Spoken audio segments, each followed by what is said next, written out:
விநாயகரின் வாகனமான மூஷிகனின் அற்புதமான வரலாறு. விநாயகப் பெருமானின் மீது அதிகமான அன்பும் பக்தியும் கொண்டவன் கிரௌஞ்சன் என்ற கந்தர்வன். இமயமலையின் அழகை ரசித்துக் கொண்டு வானில் பறந்து கொண்டிருந்தான் கிரௌஞ்சன். அந்த சமயம் அருகிலிருந்த பூந்தோட்டத்தில் பூத்து குலுங்கியிருந்த மலர்களை ரசித்த வண்ணம் செல்லும் போது அங்கு அழகிய மங்கை ஒருவள் பூப்பறித்துக் கொண்டிருப்பதை கவனித்தான். அந்த மலர்களை விட அந்த பெண் மிகுந்த அழகாக இருந்ததால் அவள் மீது மோகம் கொண்டான்.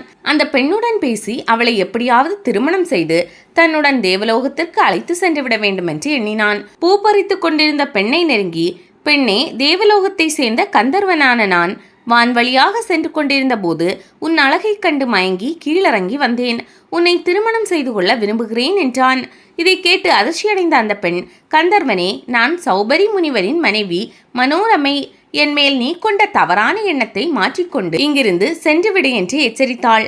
ஆனால் காமத்தின் பிடியில் அகப்பட்டு கொண்ட அந்த கந்தர்வன், நீ ஒரு முனிவரை திருமணம் செய்து கொண்டு ஒரு பணிப்பெண்ணை போல் வாழ்ந்து துன்பப்பட்டு கொண்டிருக்கிறாய். என்னை திருமணம் செய்து கொண்டால் மிகவும் மகிழ்ச்சியாக வாழலாம் என்று ஆசை வார்த்தைகளை கூறினான். அதை கேட்டு கோபமடைந்த அவள், நான் இன்னொருவரின் மனைவி என்று சொல்லியும் அதை கேட்காமல் என்னை திருமணம் செய்து கொள்ள வேண்டும் என்று நினைப்பது உனக்கு தவறாக தெரியவில்லையா என்றாள். இதில் என்ன தவறு இருக்கிறது? முனிவருடன் இருப்பதை விட என்னை போன்ற கந்தர்வனுடன் இருப்பதில்தான் இன்பம் அதிகம். இந்த முனிவரை கைவிட்டுவிட்டு என்னுடன் வந்தால் உன்னை தேவலோகம் அழைத்து செல்கிறேன். அங்கு நாம் இருவரும் மகிழ்ச்சியாக வாழலாம் என்று கூறியவன் மனோரமையை நெருங்கினான். காமத்தின் வலையில் அகப்பட்ட அவனின் எண்ணத்தை அறிந்த முனிவரின் பத்தினி மனோரமை அவனிடமிருந்து தப்பிக்க ஆசிரமம் நோக்கி ஓடினாள். பின் தொடர்ந்து வந்த கந்தர்வன் ஆசிரமத்திற்குள் நுழைந்த மனோரமையின் கையை பிடித்து நிறுத்தினான். இதை சிறிதும் எதிர்பார்க்காத அவள், சுவாமி, என்னை காப்பாற்றுங்கள் என்று சத்தமிட்டாள்.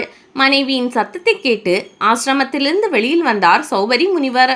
நிலையை உடனடியாக புரிந்து கொண்ட முனிவர், கந்தர்வனே, என் மனைவியை விட்டு இங்கிருந்து போய்விடு, இல்லையெனில் என் கோபத்திற்கு ஆளாவாய் என்று கூறினார். காம மயக்கத்தில் இருந்த கந்தர்வனுக்கு அவரது குரல் கூட காதில் விழவில்லை.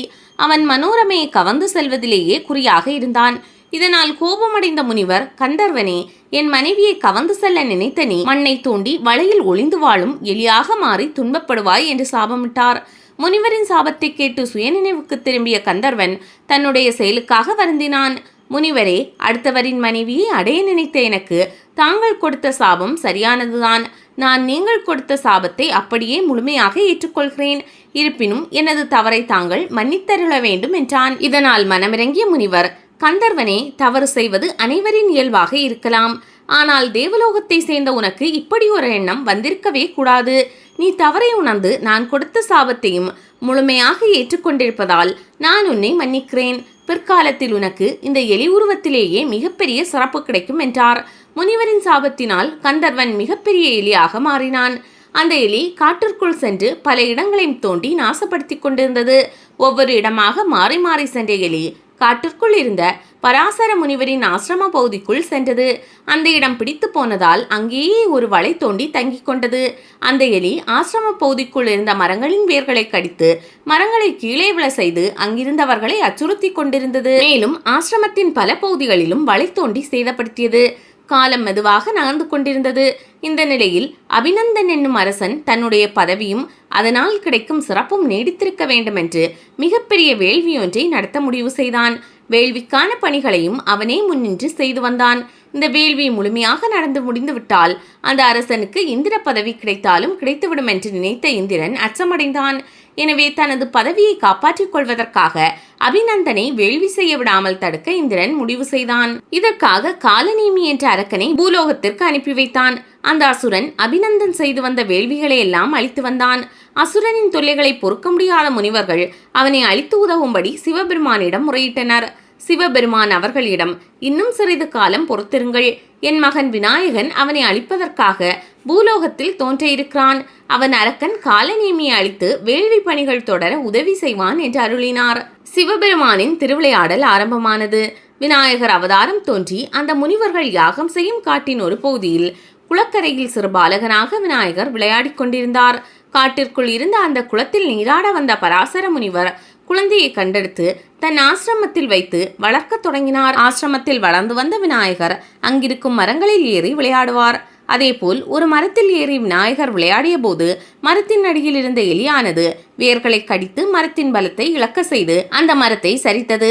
மரத்தின் அடியில் வளை தோண்டி வசித்து வந்த பெரிய எலிதான் மரம் கீழே விழ காரணம் என்று விநாயகருக்கு தெரிய வந்தது. அந்த எலியை கொல்வதற்காக தன்னிடமிருந்த பரசு ஆயுதத்தை எடுத்து எலியை நோக்கி வீசினார் விநாயகர். ஆயுதத்தை பார்த்ததும் எலி வலைக்குள் புகுந்து ஓடியது. ஆனால் பரசு ஆயுதம் எலியை விடாமல் துரத்தியது. வலை தோண்டியபடி பாதாளம் வரை சென்ற எலி சோர்வடைந்தது. அதற்கு மேல் செல்ல முடியாமல் பூமியின் மேற்புறத்தை நோக்கி ஓடி வந்தது. ஆனால் பரசு ஆயுதம் எலியை கொல்லாமல் விநாயகர் முன்பாக கொண்டு போய் நிறுத்தியது. விநாயகப் பெருமான் உருவத்தை நேருக்கு நேராக பார்த்ததும் அந்த எலிக்கு தான் கந்தர்வனாக இருந்ததும் சௌபரி முனிவரிடம் சாபம் பெற்றதும் நினைவுக்கு வந்தது. விநாயகப் பெருமானிடம் தனது முன்கதையை சொல்லி வருத்தப்பட்டது.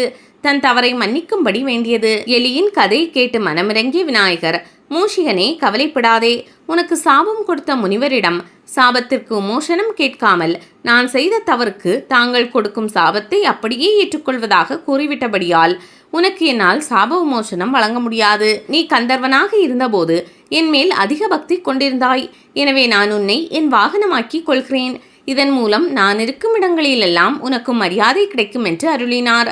அதை கேட்டு மகிழ்ச்சியடைந்த எலி விநாயகரை வணங்கி நின்றது. விநாயகப் பெருமானும் மூஷிக வாகனமாக மாறிய எலி விநாயகரை சுமந்து கொண்டு முனிவர்களுக்கு தொல்லை கொடுத்து வந்த அசுரன் காலநேமியை அளிக்க உதவியது. அன்றிலிருந்து விநாயகரின் சந்நிதியிலும் எலி வாகனமாக வைக்கப்பட்டது. அன்றிலிருந்து எந்த விதமான காரியங்களிலும் வெற்றி பெற வேண்டுமானால் விநாயகரை அவரது வாகனமான எலியுடன் வணங்கி சென்றால் வெற்றி கிடைக்கும்.